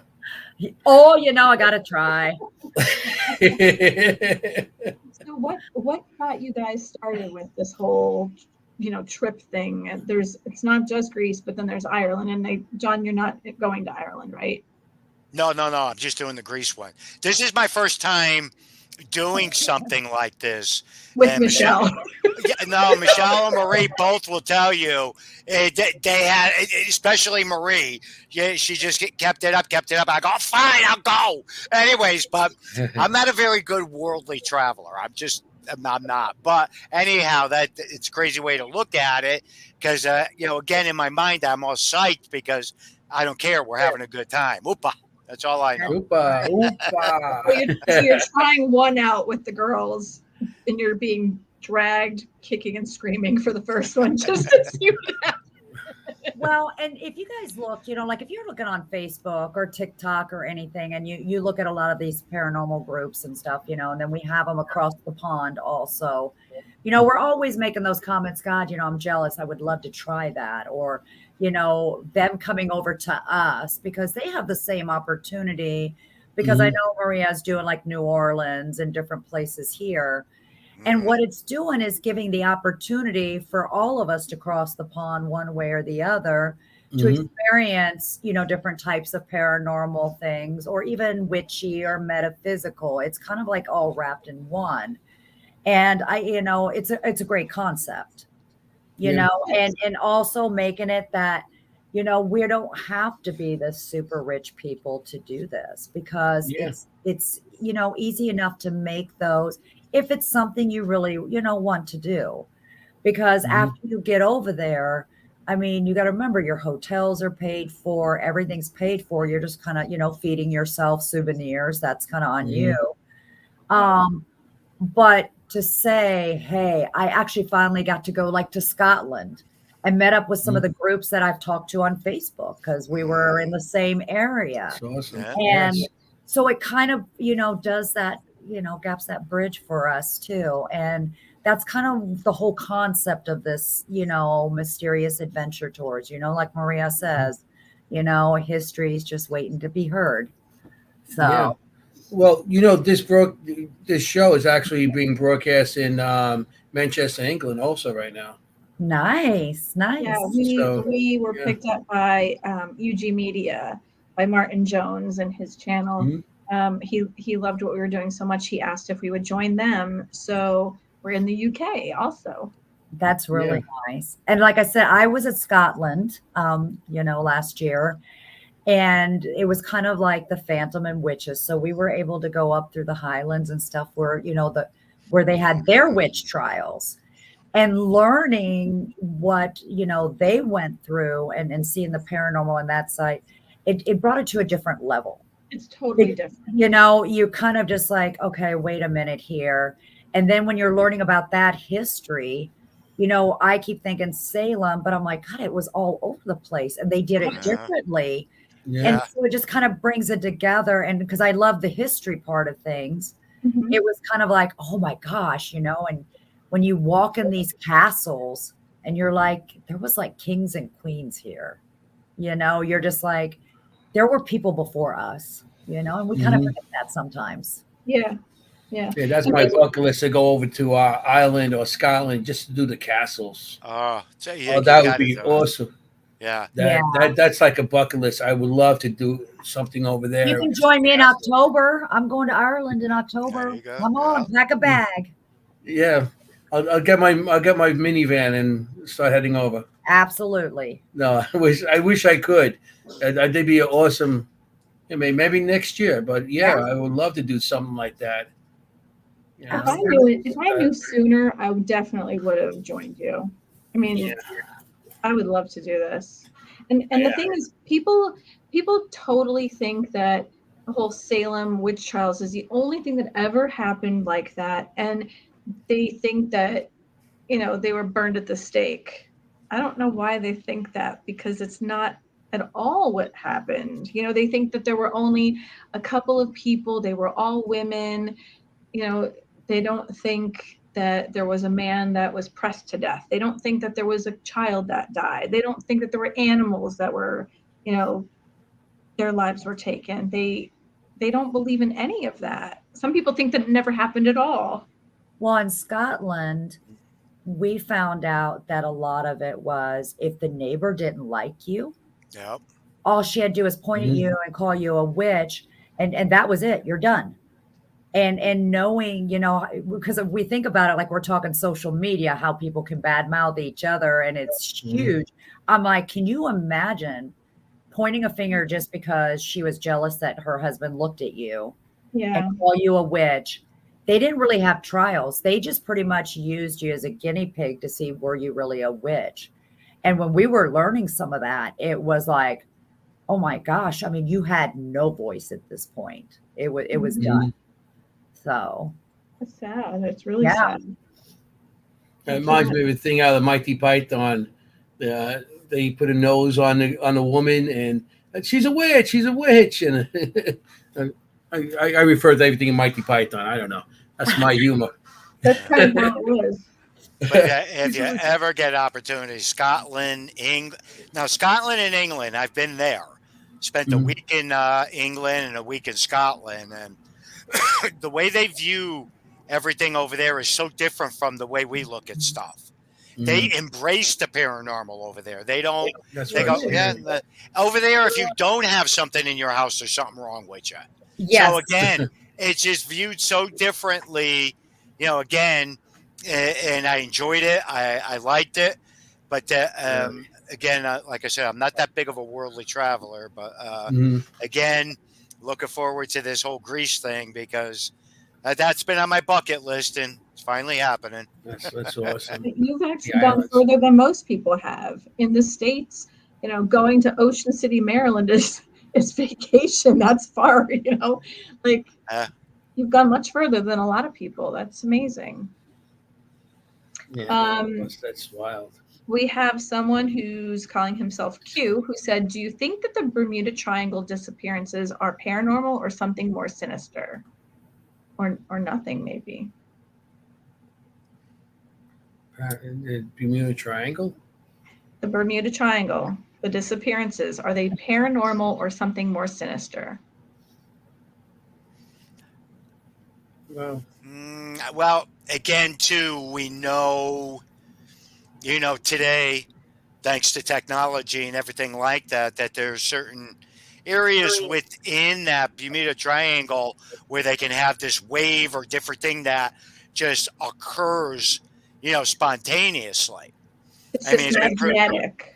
I think it's magnetic, yeah. Yeah, and I mean they've been proving it out, scientifically that there, X, Y, and Z is happening at a certain time, and a ship had gone down or a plane had gone down, and it's not really anything paranormal. But on the flip side of that, we also know too, with the amount of different things that occur and happen, I wouldn't rule out all paranormal. And again, I know there's logical explanations for certain things, but on the flip end of it too, I still can't rule out the paranormal with it. Some of it. Yeah. Well, it could be anything between UFOs or, just the way the Earth is with the magnetic field, and they have the pockets of, pockets of like certain air underneath underneath the water that when it pops and it goes up and it takes the buoyancy out of the, out of the boat, or they say if it goes up high enough, it can shut down planes and take them down too. So there could be. Because there's flights that go over the Bermuda Triangle all the time. I remember my wife, she said one time she went over the Bermuda Triangle with the plane. They said, we're going to the Bermuda Triangle right now. And she's here right now. So I guess it's, it is a location where there's a lot of ships and planes that go down on, so it could be almost anything, and like you said, magnetic, because the gauges do get affected on these ships and the planes, so it could be almost anything. Oh, methane! Somebody said methane gas. Yeah, methane gas. Yeah, so it could be almost anything. I don't think the ghosts are taking it down. A bunch of spirits up there taking over the planes and ships. So that's a lot of crazy things out there in our world that are, we can't prove or disprove. But like I said, because anytime anything like that comes up, I love watching the documentaries where they're trying to prove or disprove things. And when they can prove out, something occurs that, especially within that area, that can just trigger anything, and it could cause a boat to sink or capsize or pull a plane down. And again, it's just, all these things that we just don't know about our universe and our Earth that is crazy. But like I said, things are finally starting to get proven out that these things are occurring and happening. Yeah. They also got it in Alaska now. They got Lesser Triangle. So, and the same things are happening there. And that's over land. So. Yeah, but they're actually saying that there is something under the ice up there that may be alienish or something else. Well, it's got a lot to do with our ley lines too, depending on how the ley lines are going to the most magnetic fields. So, and people, if you think about it, they do go with that. And I think the structure of ley lines. You know, it has a lot to do with a lot of different occurrences. So Right. I agree. Giuseppe wants to know what's John's favorite place to investigate, and does he have a place he wouldn't go back to investigate? There's several locations that I just don't have an interest in going to that are very popular and very well known. I just don't. Again, I try to look at it. I don't try to knock the locations, but a lot of the activity and the stuff I know that occurs and happens, I have to deal with on the demonology end of it, and I just don't have an interest in going there, to poke around with it. So I leave well enough alone. My favorite place will always be Gettysburg or Mystic, Connecticut. Those are my two favorite places to go to for paranormal activity and experiences. What do you guys think of the Clown Motel? I've never been. Michelle, you ever been? I've never been. Neither have I. Anthony, you been there? No. I never been there. I've seen it on shows and stuff like Yeah. that. But that's about it. I never been there. On the shows, they show things moving. So Yeah, I know somebody who was there, and he had something. I think something. He was filming as he was sleeping, and something walked into the room and was like a little small creature or being, and then another smaller thing walked in and walked up to him and was talking. You could hear like some kind of language, and it wasn't English, and then walked back out, and he had no idea that this even occurred. And when he watched the tape, and he's also psychic, he was totally destroyed mentally that he couldn't even edit the video. He had to wait until he was kind of, I can't even say back to normal, because he was still messed up mentally from this. well, who wouldn't be when you're around clowns? I mean, they can't be. I don't know. I mean, I think he was more concerned the fact that he walked into his. I mean, the door opened. This thing walked in, another thing walked up to the thing, and then they walked over to him together, and they were like right over him, and then they turned around, walked back out, and closed the door behind them. that sounds more like Grays, aliens, than actually paranormal. But if you go on investigations and the door opens up and things walk up to you, and you get that on film. After you do the film, you're like, yeah, I got something. The door opened up. There's something walking up. Well, one thing, it's bad enough to be around clowns, but now you're saying alien clowns? Those are even worse. I mean, Are they alien clowns? I don't know. There was a movie, I think, in the 80s about that, or 90s, wasn't it? They came from outer space, and they were like, oh, the killer clowns. Yes. Clowns, right? I forgot all about that movie. Yeah, Right. I just The killer clouds. See, I'm not afraid of clowns. I guess there are It was people such that a are silly movie, but it was so funny. That doesn't bother. I'm not really afraid of much. It kind of like comes down to spiders, and that's about it. So I don't know. Yeah, We'll being see, investigator, Michelle. you We'll go see to what I'm afraid of. locations. I know on the being investigation, you go some locations, and you're in the dark. All of a sudden, you feel something hit against your face, and then you turn the lights on, and you look up, and it's like spiders all over the ceiling and stuff like that. To me, Anthony, do not say that. Yeah, I had that done. It's like something going against me, and it's like, what's this? And then you feel, and like you put the light on. Well, how about the crickets? They got the ceiling.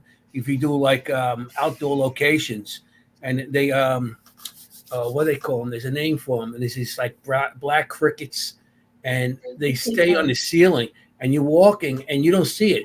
And the one time I was walking, and I just panned my camera up. I got the night vision camera. I look up. It's like, what's all those spots on the ceiling? So I hit it with a flashlight, and all these, it was like thousands of crickets all over the ceiling. And like, they don't bother me as long as they don't just, I don't mind one jump on me, but like a bunch of them, that's when I start freaking out, But see, I don't run into that. I run into a lot of bats. I don't know what bats too, yeah. bats, it never, and we went to the Indiana Sanitarium this past weekend. Mm-hmm. And the crazy thing is you could see them hanging, but they weren't moving. And I'm like, okay, we're going to be polite. We'll just walk by. They're just vampires. Yeah, they're just vampires. It's okay. They're not clowns. But then, they started swooping. And then, of course, Brittany's like, everybody get low. And so we're like crab walking. And I'm like, everybody get low. And this bat's been up here. All of a sudden, the bat comes flying right beside me low. And I'm like, are you kidding me right now? He's mocking you is what he's messing you. Messing with you. It was like and I'm like, oh, but I mean, we swooped down because, they just come out of nowhere. But yeah, mine is always, I mean, I'm not scared of them. But, when you are in the dark and you hear, and then they get caught in your hair, there are some reactions and cuss words that come out a lot. But again, it makes they do mess with equipment too. I was in Burlington Prison in Mount Holly, and I had I had cameras all over the place, and the cameras started flickering and flickering, and I was like, "What is that?" I didn't realize. I think their sonar starts. It actually messes with your electrical, and it was like, and then it's like it starts going, and then the camera, then you see something big go by and then fly away. I'm like, and I didn't realize how much they do mess with your electronics. Yeah, especially with a camera. When you're walking with a camera and things starts flickering, you're hoping it's paranormal, but most likely it's not. But that was interesting how I found out that, how they actually mess with your electronics with their all you hear is click going by too. So it's really something how that happened. West Virginia had a lot of spats. When West Virginia Penitentiary, we went there was spats all over that place, swooping down on us and everything. And I got a couple. The guy on Giuseppe that's on that's on the chat right now, he was with me, and the bat comes down. He's like, "What was that?" I got him on video because everything is in night vision. It's like so funny how they react. It's like, "What was that?" And it's only a bat. Don't worry about it. You just have to wear a shower cap. That's that. Nice. So now everybody's going on investigations with shower caps. Yeah, why not? Put your team name on and everything, They don't get in your hair that way. Don't you remember when everybody was doing the tinfoil things that connecting with the aliens? Yes. Well, then that serves two purposes. Michelle, we'll make it really fancy. We could wear like really cool baseball hats and then like tuck our hair into our jackets or something. Yeah. Yeah. Well, with those big those caps, everybody's going to think there's a big orb walking around once you get in night vision. What's that, an orb? No, it's just this is a cap on it. It's bat vision. Cap vision. Yeah. So since we have 6 minutes left, do your best job at shameless plugs. Doing anything besides Greece? Well, definitely everybody check out Mysterious Adventure Tours for our Greece trip. And, check me out. You can find me on Facebook, either on Riverside, Iowa Paranormal or Daughters of Akate. And that's kind of my plugs. I mean, I just don't do, it's just like people find me when they need me. Commercials is what you're saying. Well, right. Because, if somebody needs me, they do find me. So, well, why don't you give Maureen the actual how they could get in touch with you to go to Greece with you? Actually, if she'll type it on there. Yeah, I did send a link. I think. Do you guys have it in this chat still? I don't. But there is a link that I put in the chat. If you put the link up, as soon as they click on it, that's how you're able to get your deposit in and get yourself locked in. Yeah, I think I put it on my page already, so if people wanted to go. My Seekers Club page. I think I put it on there. For that. Yeah. So the link, because I can't put any comments or anything like that, because I know I did put it in the message so we could put the link up. Since I'm not able to put it on here, but it is a one-click thing, really easy. I think people would have, a lot of fun with us. I kind of think we're cool. Yeah, I think so. Yeah, Definitely. you got 2 thumbs up. You're cool. Oh, thank you, Aaron. Aaron just put the link up. Thanks, Aaron. Oh, beautiful. We love you for that. Erin Bush. Yeah, she's amazing. Good. Yep. Yeah. That's it. You get going. John, you have anything going on? Or you want to Well, I got anything, a Texas gig in a couple of weeks. I don't remember all the names or locations of them. I always post them on Facebook. Michigan Paracon, New Jersey Paracon.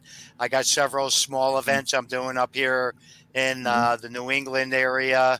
Got several different things. I just don't remember them all offhand. In about a month or so, we'll have book 6 finally all wrapped up, and we will have it out there. So I'm excited about that. So, that'll be popping around. I'm going to see you in the New Jersey Paracon. I'll be at the Para Unity. Yep. That'll be in November. I'll see you there. Yep. Yeah. Giuseppe said, Anthony, invite them to do Staten Island. Oh, yeah. Well, we didn't. We'll have to get that investigation again. I do Chrysler Mansion every so often in Staten Island. And that was Brian Cano. He does things all the time in that place, and that's an awesome location with the Bonanno family. They used to kill people. Oh, wait a minute! Yeah. One of my PR shots are from there. Okay. Yes. Yeah. If I remember correctly, it's the big old mansion. I'm standing in front of it. Yeah. Okay. Yeah. Okay. I know what you're talking about now. Yep. Yeah. I've been there. Yeah. Every so often we do it there. If I go there, I'll let you know, John, if you're interested in coming down and we'll meet me and Maureen. I really want to go there. And Giuseppe and Ronald Lewis are always going to be there. Probably the craziest investigation ever. Yeah, that is a nice location. I love that location. And I don't have to go. I mean, to go there, I don't have. I do. See, it's like living in New York, where we are. I'm in Queens, and everywhere I go, I got to go over the Hudson River. I got over a river. I'm on an island here. I'd rather stay somewhere on the island. It's like, but everywhere that's good. It's I have to go outside of where I am. And Staten Island is the only one that I have that's in New York too. So, that I actually do. So, anything else, Maureen? I don't think so. Yeah, I think they're tired. I mean, it's a long night. Can we talk you guys out? No, God, you wore us out. What time is it by you right now, Michelle? It is just now going on 8:30. I think I'm an hour behind you guys. Yeah. I want to personally thank both of you for having us on. Thank you for being here. I really enjoyed it, and I'm glad people interacted and asked us questions. So thank you for that. And thank you for letting us plug our trip, because that was important to, especially me. So yeah, it's been great, talking and kind of getting to know everybody. I'm just me. You guys are always welcome. And so happy to you guys. It was nice meeting you too. It's the first time I'm meeting you, Michelle. So I know it's nice meeting you. It was nice meeting you too. So. Well, guys, it was great being on. Thanks for letting us plug the Greece trip there. Any of you want to go, more than welcome to come along with us, have a first-time experience. Michelle's getting it all aligned with Marie right now, so we can break all kinds of dishes and everything. That's right. Oompa. You got some ouzo and have a good time. Yes. Thank you, everybody. Thank you. Take care, guys. Thank you. Bye. Thank you for being with us, guys. Have a great night. And to everyone watching, as usual, what do you say, Anthony? Forget about it. We'll see you next week. Same time. Forget about everybody. Whatever. Have a good one. All right.